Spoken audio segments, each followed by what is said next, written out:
Assalamualaikum warahmatullahi wabarakatuh. Kami mau membahas, menjabarkan bersama-sama para pemirsa Janggiri Channel. Mari kita luaskan bersama-sama mulai dari surat Al-Baqarah. Insya Allah nanti sampai selesai ya. Kalau waktunya nggak padat, pelan-pelan sampai selesai. Kalau nanti ada kecekat yang lain, karena ada permintaan para subscriber kadang-kadang minta nanti kecekat yang lain. Jadi mohon, ini kami mulai surat Al-Baqarah secara spesifik, pelan-pelan ya. Kita bersama-sama meluaskan Al-Quran, meluaskan bersama-sama.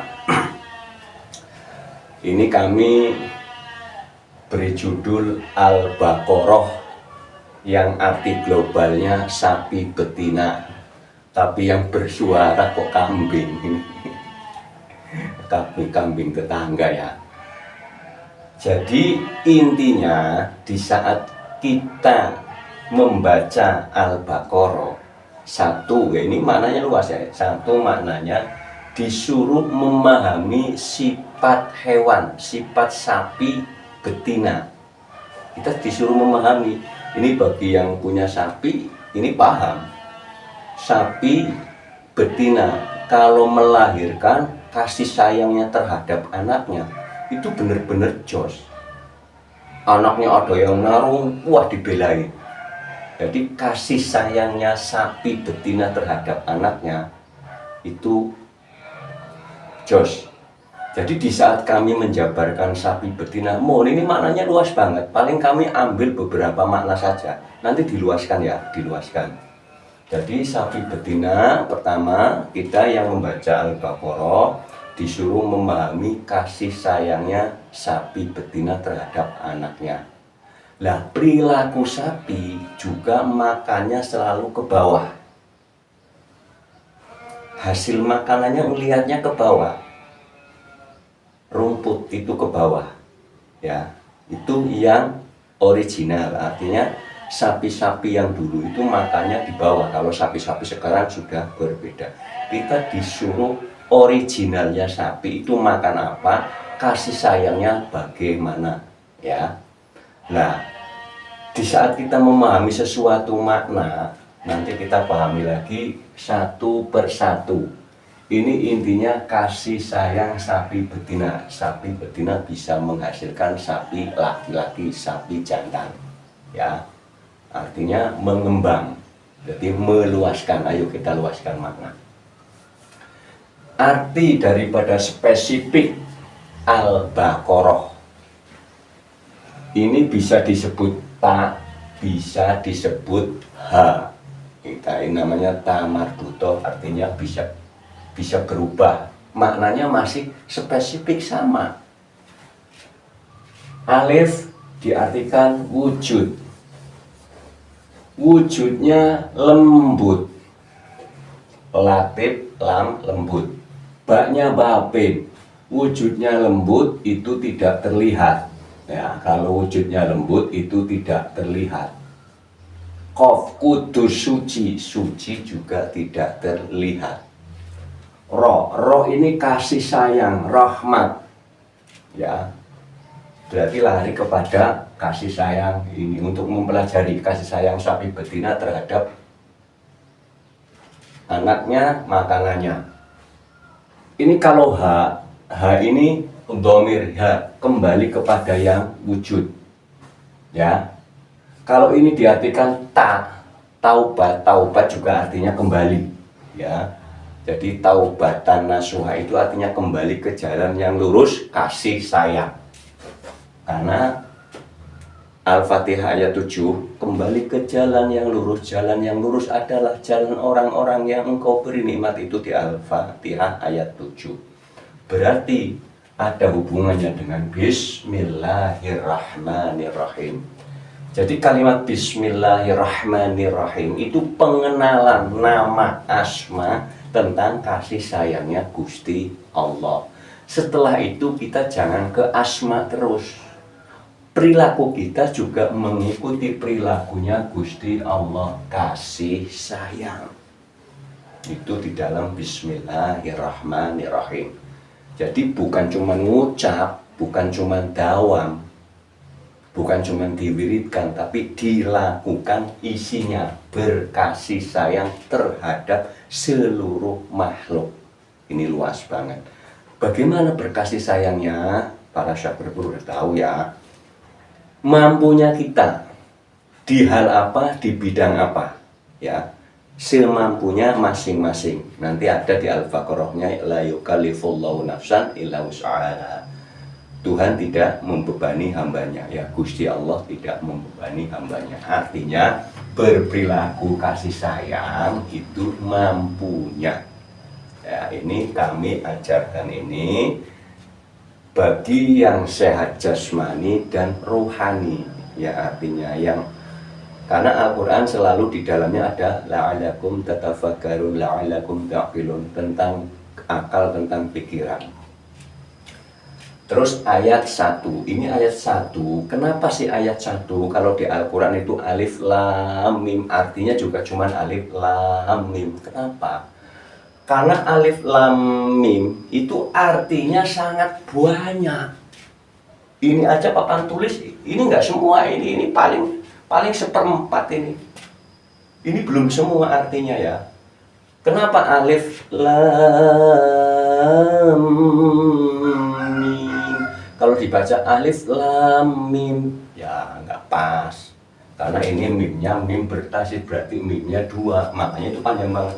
Alif lam mim. Nah, ini. Arti alifnya jelas luas ya. Kalau alif selalu kepada wujud nyata jelas terlihat. Ya, alif artinya wujud ada nyata terlihat. Kalau diartikan bahasa Arab Allah, kan wujud ada nyata terlihat. Lamnya kalau mau diartikan labib, lembut. Kembali kepada yang ini. Kalau mau diartikan la ilah, contoh saya kalimatnya begini. Alifnya Allahu la ilaha illa huwal malikul mulki. Mimnya ini ada 2. Mim pertama malik, mim kedua mulki. Ini yang spesifik, artinya yang nempel langsung. Tapi kalau arti mim banyak amat. Ini saya nggak sampai ketulis ini. Banyak banget, jadi mohon diluaskan. Arti huruf mim ini luas banget. Makanya alif lam mim itu nggak diartikan, karena kalau diartikan bisa 2 lembar lebih, nggak cukup bahkan, ya. Jadi penguasa yang menguasai, malikul mulki, luas mohon.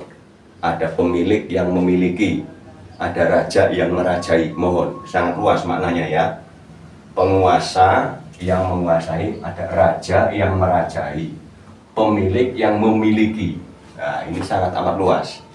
Kan kita mah pemilik tapi nggak memiliki. Contoh, saya punya istri, cuman hak guna pakai, bukan memiliki istrinya. Nyatanya yang ngurusin istri saya Gusti Allah juga, ngurusin napasnya, ngurusin olah, semua ngurusin kesehatannya itu Gusti Allah. Jadi kalau kita hanya memilikinya hanya memiliki sementara, titipan, nah itu kembali lagi kepada titipan.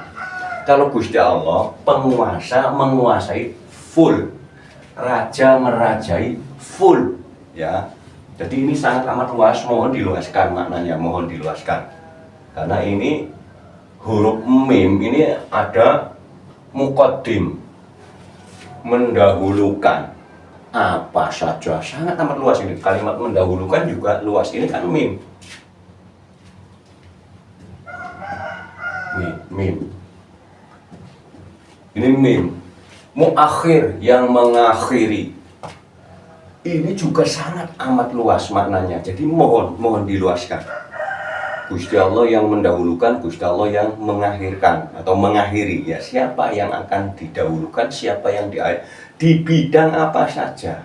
Ini sangat amat luas. Terus muhyi, Gusti Allah menghidupkan.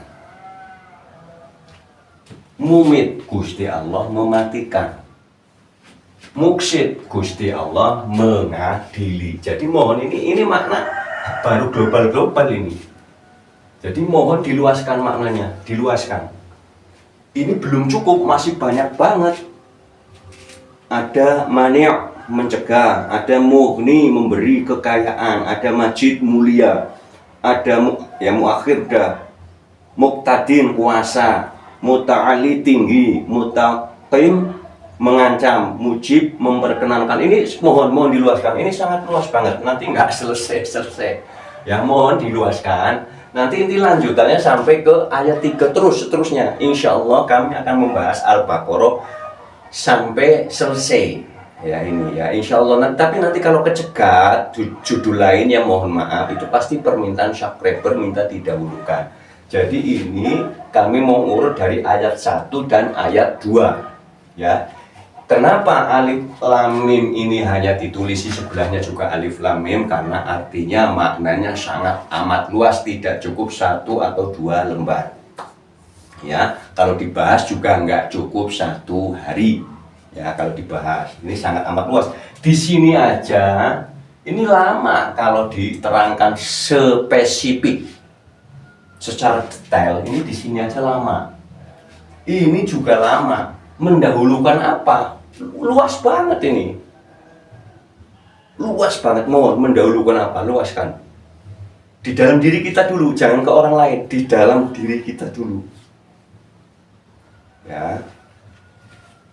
Ayat 2. Dzalikal kitabul la raiba fi. Ini ada titik 3. Mau berhenti di mana? Mau berhenti di sini silakan, tapi rata-rata berhentinya yang kedua. Dzalikal kitabul la raiba fi. Kitabula itu kalau nggak salah panjang ya. Kalau nggak salah panjang ya. Coba.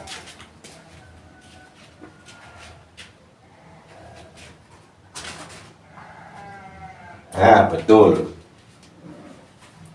Ini mohon maaf, ini panjang nih. Ya. Kalau panjang berarti luas cara memananya. Ini kan hudal lil muttaqin ya. Zalikal kitab ya. Zalikal kitab panjang ya. Zalikal kitab pula. Nah, ini lanya ada alif ini ya. Jadi sama-sama panjang. Roy bafi, roy orang roy ya. Roy bafi.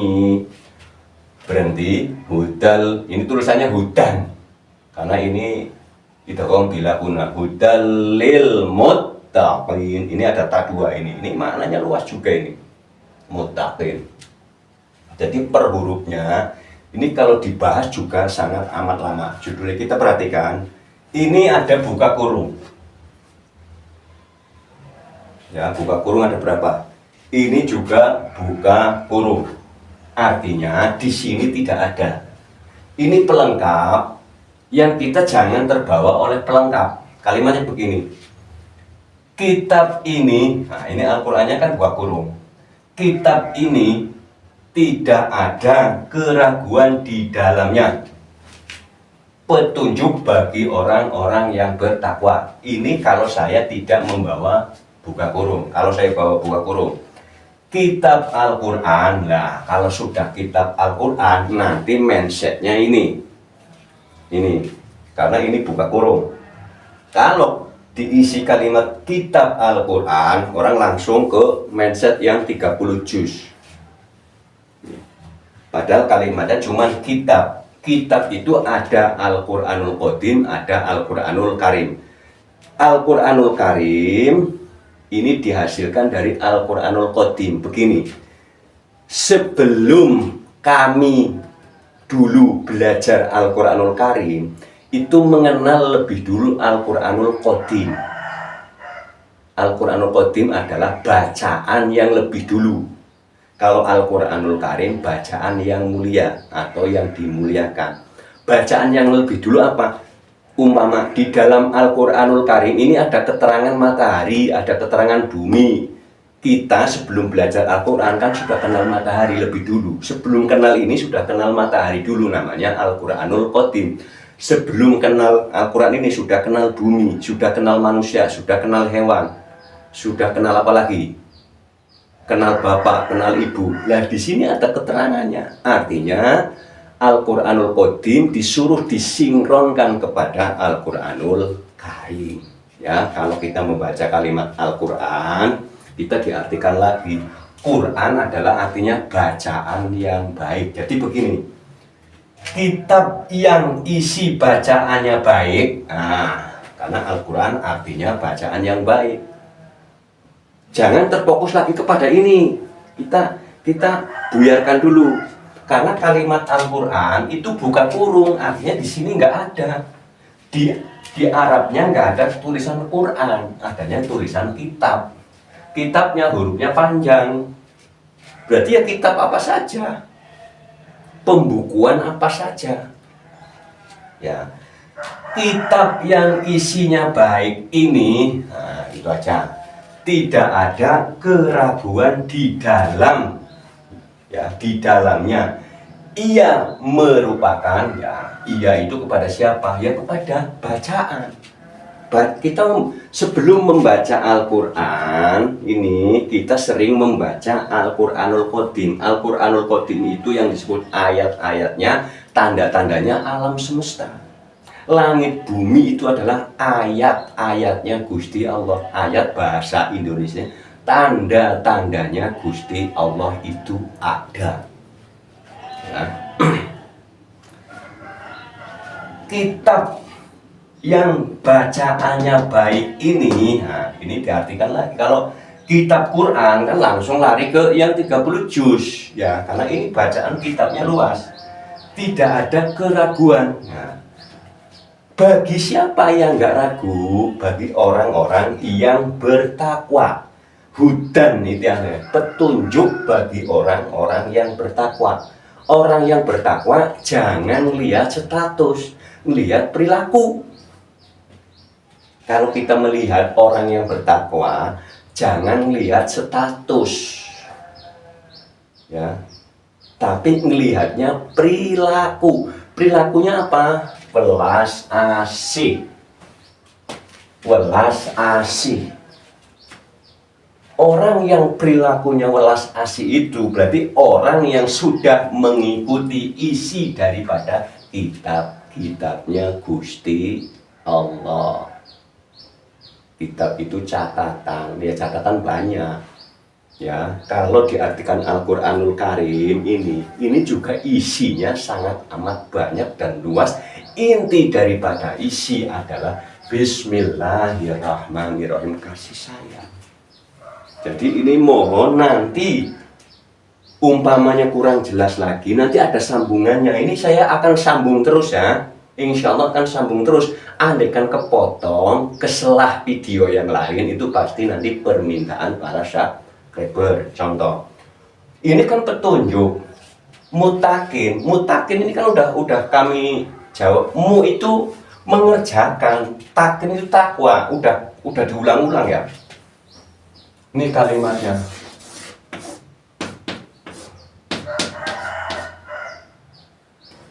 Orang yang kembali kepada apa? Di saat kita bayi, nggak punya bendera apa-apa, nggak punya kekayaan apa-apa, nggak punya pangkat apa-apa. Jadi itu artinya taubat. Taubat itu artinya kembali kepada jalan yang lurus. Jalan yang lurus itu ada di ayat 7 suratul Fatihah. Memberi sama juga ini. Jadi Al-Fatihah ayat pertama dan ayat terakhir itu intinya sama. Berkasih sayang, memberi. Kopnya mau diartikan kudus, silahkan. Kembali kepada kesucian. Kalau kudus, kopnya itu kudus, itu suci. Kembali kepada suci. Orang kalau sudah bertaubat, kembali kepada, tidak ada bendera apapun di dalam dirinya, bahasa apa saja, nama apa saja. Seperti bayi itu nggak punya apa-apa, nggak punya bendera apa, nggak mengenal apa-apa. Disuruh kembali kepada sistem bayi, pemahaman bayi, nggak punya apa-apa, berarti kudus, kembali kepada kesucian. Ini sama. Kembali kepada takdir, iya. Qofnya kodok, boleh. Kembali kepada takdir, takdirnya apa? Tadinya kita nggak ada, akan menjadi tidak ada lagi. Itu nanti ada arti di huruf ba lagi, mohon di huruf ba sudah ada videonya, arti huruf ba, arti titik huruf ba ada videonya. Jadi dibolak-balik sama, kembali kepada takdir. Takdir kok siapa? Takdir menyatu, wahid. Wahu itu wahid, wahid itu menyatu. Menyatu kepada siapa? Kepada yang ahad. Menyatu ya, kembali kepada takdir. Takdirnya tadinya kan bersatu, tadinya kan di sini. Dihidupkan Misa, Misa disuruh kembali lagi, sehingga ini sistem keakuan lagi. Pastikan sudah hilang nanti secara otomatis. Kemelekatan juga sudah hilang. Jadi kalau mau diartikan kembali kepada yang suci, setelah suci menyatu, makanya kalau kita kholwat sudah seperti bayi, ya sistem kita, akal pikiran kita itu sudah dinolkan seperti bayi, atau seperti kita di saat tidur. Nah, ini mau menghadapi kholwat, saya ulang-ulang lagi. Di saat kita tidur, itu punya apa, punya bendera apa, punya apa saja nggak ada itu. Di saat kita terjaga, itu kan segalanya akan merasa, wah punya saya. Tapi setelah tidur tidak ada rasa punya. Itu diimajinasikan. Di saat kita tidur itu dibayangin di saat kholwat. Kalau akal pikiran di dalam dirinya sudah nol, tidak ada bendera organisasi apapun, bendera kekayaan apapun, merek apa saja, judul apa saja, koleksi apa saja, nol total, itu akan menyatu dengan sendirinya, tidak usah dipaksakan. Jadi intinya orang kalau kepingin ketemu guru sejatinya sebenarnya disuruh memfanakan, menghilangkan keakuannya. Itu secara otomatis guru sejati langsung itu. Jadi saya kembali karena ini belum tanggal 27 Rajab, saya ulang-ulangi lagi ya, barangkali nanti ada permintaan lagi.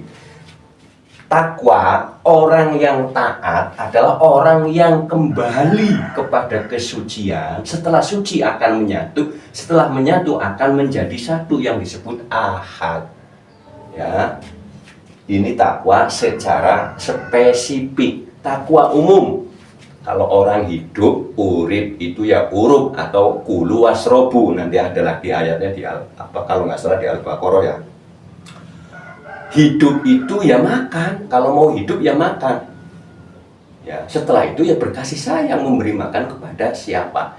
Jadi intinya takwa yang pertama adalah nafkailah dirimu dan keluargamu. Itu takwa yang tingkat awal.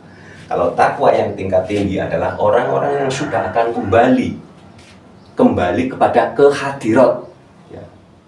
Ya, kembali kepada Gusti Allah, sudah harus siap-siap takwa. Jadi kalau ini dikerjakan, ini masuk semua ini. Semua ini masuk semua. Otomatis sudah padam, sudah terang makna yang sesungguhnya. Karena ini kami sendiri belum luas ya, mohon diluaskan. Karena namanya manusia, al-insanu mahal khoto wanisian. Dan kami juga bukan sebagai guru, kami sebagai sahabat para pemirsa Jagiri Channel. Sama-sama ayo mengungkap keilmuannya Gusti Allah, luaskan. Bila mana ada tulisan yang salah, mohon dibenarkan, diluaskan. Ini jelas makna ini masih kurang luas, ini jelas masih kurang luas, masih banyak amat. Kalau mau disambung berarti ini besok khusus arti yang ini aja, arti yang mim. Jadi mohonlah bagi yang sudah usul, sudah fana, sudah suwung, sudah liko, apalagi kok sudah ladun ya, kalau melihat kalimat ini aja udah paham. Ya, ini kan bagi yang masih awam. Karena kenapa alif lam mim nggak diartikan? Artinya banyak banget, nggak cukup 2 lembar, nggak cukup. Nanti Qurannya tebel. Ya, jadi mohon sudah jelas sekali ya. Nanti disambung ayat 3-nya ya. Nanti disambung ayat 3-nya masih saya campur dengan arti ini. Ya, nanti masih tak campur terus karena ini nanti ikut terus. Kalau nanti ayat 3 ayat 4 berarti nanti ada sambungan. Ini kan banyak banget ini. Ya, makna mim itu luas banget. Banyak banget. Ya.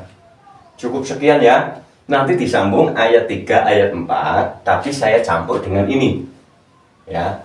Masih kan kurangnya masih banyak ya. Tapi mohon diluaskan ya.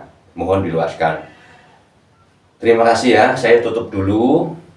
Wassalamualaikum warahmatullahi wabarakatuh. Salam satu napas.